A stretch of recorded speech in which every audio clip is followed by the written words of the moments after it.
నమస్తే। ఈ వీడియోలో మనము 10th class new Hindi text బుక్లోని 5th లెసన్ తోప్ అనేటువంటి పాఠం యొక్క కవి పరిచయాన్ని మరియు పాఠం యొక్క ప్రవేశకును నేర్చుకుందాం।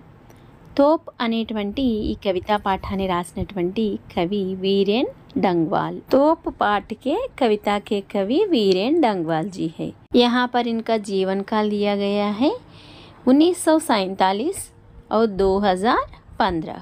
అంటే 1947వ సంవత్సరంలో ఈయన జన్మించడం జరిగింది మరియు 2015వ సంవత్సరంలో ఈయన పరంపదించడం జరిగింది। అంటే ఈయనకి మృత్యు సంభవించడం జరిగిందన్నమాట। ఇప్పుడు वीरेन डंगवाल యొక్క कवि परिचयाన్ని చూద్దాం। 5 अगस्त 1947 को उत्तराखंड के टिहरी गढ़वाल जिले के कीर्तिनगर में जन्मे वीरेन डंगवाल ने आरंभिक शिक्षा नैनीताल में और उच्च शिक्षा इलाहाबाद में पाई। पेशे से प्राध्यापक डंगवाल पत्रकारिता से भी जुड़े हुए हैं। वीरेन डंगवाल గారు 1947 ఆగస్టు 5వ తేదీన ఉత్తరాఖండ్ రాష్ట్రంలోని టిహరీ గఢ్వాల్ అనే జిల్లాకు సంబంధించి కీర్తినగర్ అనేటువంటి ప్రాంతంలో జన్మించారు। ఈయన ప్రాథమిక శిక్ష అంతా కూడా చదువంతా కూడా నైనితాల్లో జరిగింది। ఇక ఉన్నత విద్యాభ్యాసం అంతా కూడా ఈయనకు ఇలహాబాద్లో జరిగింది। వృత్తిరీత్యా ఈయన ప్రొఫెసర్ అయిన కారణంగా ఈయనకు జర్నలిజంలో కూడా మంచి సంబంధం ఉంది। नेक्स्ट चूद्दाम। समाज के साधारण जन और हाशिए पर स्थित जीवन के विलक्षण ब्यौरे और दृश्य वीरेन की कविताओं की विशिष्टता मानी जाती है। इन्होंने ऐसी बहुत सी चीज़ों और जीव जंतुओं को अपनी कविता का आधार बनाया है जिन्हें हम देखकर भी अनदेखा किए रहते हैं। సమాజంలో సాధారణ ప్రజలు మరియు క్రింది వర్గాల వాళ్ళు అంటే అట్టడుగు వర్గాల వాళ్ళు ఎవరైతే ఉంటారో బడుగు వర్గాల వారు వారి యొక్క జీవిత విశేషాలను అంటే వారి యొక్క జీవితానికి సంబంధించినటువంటి ప్రత్యేక వివరాలను విలక్షణంగా వర్ణించడము మరియు దృశ్యాలను వివరించడము వీరేన్ గారి కవితలలోని ప్రత్యేకతలుగా చెప్పుకోవచ్చు। వీరు ఇటువంటి చాలా విషయాలను అంతేకాకుండా జీవ జంతువులను తన కవితకు మాధ్యమంగా అంటే ఆధార వస్తువుగా తీసుకున్నారు। మనం రోజువారీ జీవితంలో చాలా వస్తువులను మరియు వ్యక్తుల్ని చూస్తూ ఉంటాము కానీ చూడనట్లుగా ఉంటాము। అటువంటి వాటిని ఈయన తన కవితకు ఆధారంగా తీసుకున్నారన్నమాట। नेक्स्ट वीरेन के अब तक 2 कविता संग्रह इसी दुनिया में और दुष्चक्र में सृष्टा प्रकाशित हो चुके हैं। पहले संग्रह पर प्रतिष्ठित श्रीकांत वर्मा पुरस्कार और दूसरे पर साहित्य अकादमी पुरस्कार के अलावा इन्हें अन्य कई पुरस्कारों से भी सम्मानित किया गया। वीरेन डंगवाल ने कई महत्वपूर्ण कवियों की अन्य भाषाओं में लिखी गई कविताओं का हिंदी में अनुवाद भी किया है। 28 सितंबर 2015 को इनका देहावसान हुआ। వీరేన్ గారి యొక్క కవితా సంకలనాలు ఇప్పటివరకు 2 ప్రచురించబడ్డాయి। అవి ఒకటి ఇసీ దునియామే అనేటువంటి కవితా సంకలనము మరియు దుష్చక్రమే స్రష్ట అనేటువంటి కవితా సంకలనము। ఈ 2 కూడా ఇప్పటివరకు ప్రచురించబడ్డాయి। మొదటి కవితా సంకలనానికి అంటే ఇసీ దునియామే అనే దానికి ప్రతిష్టాత్మకమైన శ్రీకాంత్ వర్మ అవార్డు ఈయనకి లభించింది మరియు దుష్చక్రమే స్రష్ట అనేటువంటి దానికి సాహిత్య అకాడమీ పురస్కారము లభించింది। ఇంతే కాకుండా ఈయనకి చాలా రకాల అవార్డులు లభించాయి। చాలా రకాల పురస్కారాలతో ఈయన సన్మానించబడ్డారు। వీరేన్ డంగవాల్ గారు చాలా గొప్ప గొప్ప కవుల యొక్క కవితలు వేరే భాషల్లో నుండి హిందీలోకి అనువదించడం జరిగింది। 2015వ సంవత్సరం సెప్టెంబర్ 28వ తారీఖున ఈయన మరణించడం జరిగింది। ఇప్పుడు మనము వీరేన్ డంగవాల్ గారిచే రాయబడిన తోప్ అనేటువంటి కవితా పాఠం యొక్క ప్రవేశికను చూద్దాం। प्रतीक और धरोहर 2 किस्म की हुआ करती है। एक वे जिन्हें देखकर या जिनके बारे में जानकर हमें अपने देश और समाज की प्राचीन उपलब्धियों का भान होता है और दूसरी वे जो हमें बताती है कि हमारे पूर्वजों से कब क्या चूक हुई थी जिसके परिणाम स्वरूप देश की कई पीढ़ियों को दारुण दुख और दमन झेलना पड़ा था। ప్రతీక్ అంటే చిహ్నము లేదా గుర్తు, ధరోహర్ అంటే వారసత్వము, కిస్మ్ అంటే లక్షణాలు। మనకు 2 రకాల లక్షణాలు ఉంటాయి। ఏమిటవి? గుర్తులు, చిహ్నాలు మరియు వారసత్వ లక్షణాలు అనేటువంటి 2 లక్షణాలు ఉంటాయి. ఇవి ఒకటోది ఏమిటి? చిహ్నము అంటే ఏవైతే మనము చూసి వాటి గురించి తెలుసుకుని అవి మన దేశం యొక్క మరియు సమాజం యొక్క ప్రాచీన విజయాలు ఏవైతే ఉన్నాయో వాటిని మనకు తెలియజేసేవి చిహ్నాలు లేదా గుర్తులు. ఇక రెండవది ధరోహర్ అంటే వారసత్వ లక్షణాలు. ఇవి మనకి ఏం తెలియజేస్తాయి? బతాతి హైకి కి అంటే అదేమిటంటే ఏం తెలియజేస్తాయట? హమారే పూర్వజంసే కబ్ అంటే మన పూర్వీకులు ఎప్పుడు ఏదైతే చూక్ అంటే తప్పులు అన్నమాట, ఏవైతే తప్పులు చేశారో ఆ తప్పుల కారణంగా పరిణామ స్వరూపం అంటే దాని ఫలితముగా మనము మన యొక్క దేశము చాలా తరాల వరకు, పీఢి అంటే తరము, చాలా తరాల వరకు దారుణమైనటువంటి బాధలను మరియు అణిచివేతలను అనుభవించవలసి ఉంటుంది. ఇది రెండవది వారసత్వము అనేది.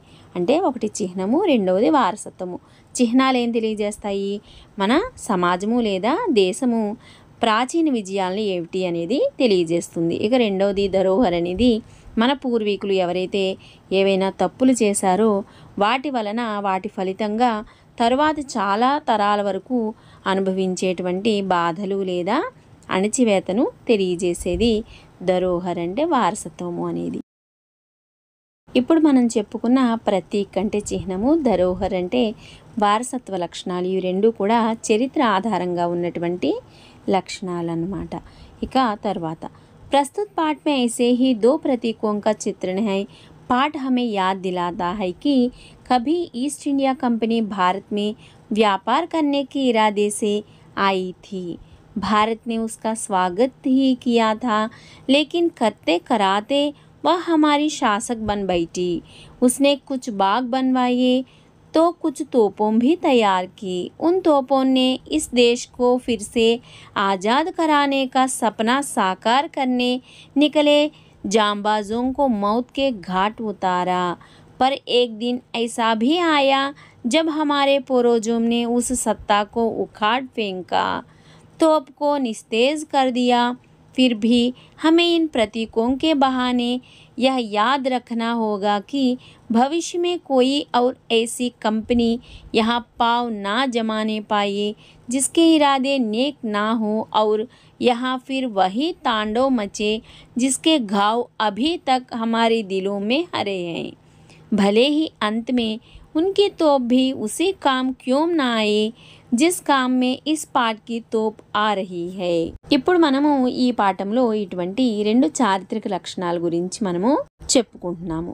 ఈ పాఠంలో మనకు యాద్ దిలాతా హై గుర్తు చేస్తున్నాయి కి ఏంటంటే కభీ ఈస్ట్ ఇండియా కంపెనీ భారత్ మే వ్యాపార్ కర్నే కి ఇరాదే సే ఆయి థీ. ఒకప్పుడు ఈస్ట్ ఇండియా కంపెనీ మన భారతదేశానికి వ్యాపారం చేసేటువంటి కారణంగా ఆ నిమిత్తం మన దేశానికి రావడం జరిగింది. భారత్ నే ఉస్కా స్వాగత్ హీ కియా థా లేకిన్ కర్తే కరాతే వా హమారీ శాసక్ బన్ బైఠీ. అయితే భారతదేశము వాళ్ళను స్వాగతించింది, రండి మా దేశంలో వ్యాపారం చేసుకోండి అని. అయితే మనం ఎంత మంచితనంతో వాళ్ళని రమ్మన్నామో వాళ్ళు ఏం చేశారు? లేకిన్ కానీ కర్తే కర్తే అంటే వాళ్ళు వ్యాపారం చేస్తూ మన చేత పనులన్నీ చేయిస్తూ వా హమారీ శాసక్ బన్ బైఠీ వాళ్ళు మనకు శాసకులుగా అంటే మన యొక్క పరిపాలకులుగా వచ్చి కూర్చున్నారనమాట. అంటే మన మీద పెత్తనదారుల్లా వాళ్ళు వచ్చారు. ఉస్నే కుచ్ బాగ్ బన్వాయేతో కుచ్ తోపోం భీ తయార్ కీ. అంతేకాకుండా వాళ్ళు కొన్ని ఉద్యానవనాలను తయారు చేశారంటే ఏర్పాటు చేశారు.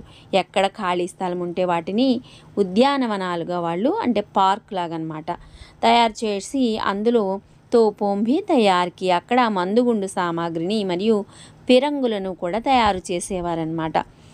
उन तोपों ने इस देश को फिर से आज़ाद कराने का सपना साकार करने निकले जांबाजों को मौत के घाट उतारा. అయితే ఆ ఫిరంగి అంటే ఏంటి? తుపాకీ అంటే ఒకళ్ళని లేదా ఇద్దరిని చంపుతుంది. ఫిరంగిలో ఆ మందుగుండు పెడితే అక్కడ కొన్ని వందల మంది పదుల సంఖ్యలో లేదా వందల సంఖ్యలో చనిపోవడం జరుగుతుంది. ఎప్పుడైతే వాళ్ళు మన మీద పెత్తనం చేస్తున్నారో మన భారతీయులు తిరిగి మా దేశం మాకు కావాలి అని వాళ్ళని అడగడము, వాళ్ళ మీద యుద్ధం చేయడము జరిగింది. అప్పుడు ఏం చేశారట? ఉన్ తోపోనే ఇస్ దేశ్కో, ఆ ఫిరంగులు ఏం చేశాయి, ఈ దేశం తిరిగి మాకు కావాలి, ఆజాద్ కరాని అంటే స్వాతంత్ర్యం రావాలి అనేటువంటి ఆ కళ, సపన అంటే కళ, ఆ కళను నెరవేర్చుకోవడం కోసము ఎవరైతే జాంబాజోం అంటే తమ ప్రాణాలను లెక్క చేయని వాళ్ళు అంటే వీరులు అన్నమాట.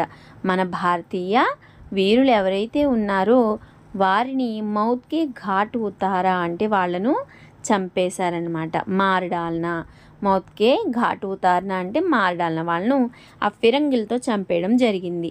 ఆ ఫిరంగులు మన భారతీయ వీరులందరినీ కూడా చంపేశాయి అన్నమాట.